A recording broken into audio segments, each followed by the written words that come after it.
universe lined up every possible worst decision and Mordecai chose all of them at once. He could have communicated.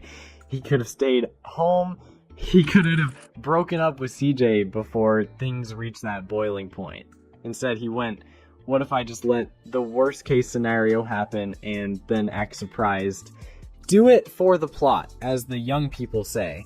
The show doesn't frame it as a haha clumsy mistake. It frames it as a genuine betrayal. CJ is devastated, Margaret is uncomfortable, Mordecai is confused, guilty, and kind of pathetic. If you look at the pattern of his life, this was inevitable. Mordecai is allergic to clarity. Every time he has a choice, he postpones it. He likes existing in that gray area where nothing is decided, no line is drawn, because then he never has to be responsible for the outcome.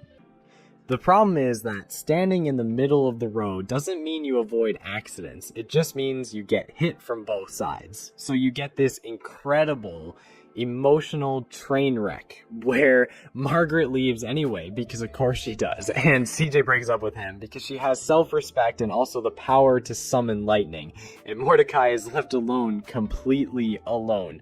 No love interests, no backup plan. Just him, his mistakes, and the everlasting taste of third-degree embarrassment. The show sits in that. For a while, it doesn't immediately throw him a new girl or reset the status quo. It makes him live in that emptiness. It lets him be sad. It lets him be wrong.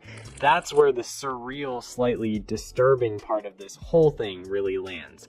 The love triangle ends up being less about who he chooses and more about the fact that he was never mature enough to deserve either of them at that point in his life. That's not to say he's an irredeemable monster. He's just a very real 20-something guy who has no idea how to handle other people's hearts. He treats feelings like they're side quests.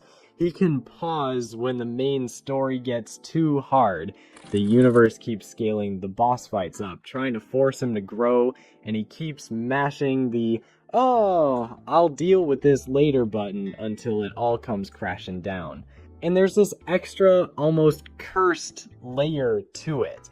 If you look at the way the episodes are structured, you can read the love triangle as a metaphor for regular show itself ending.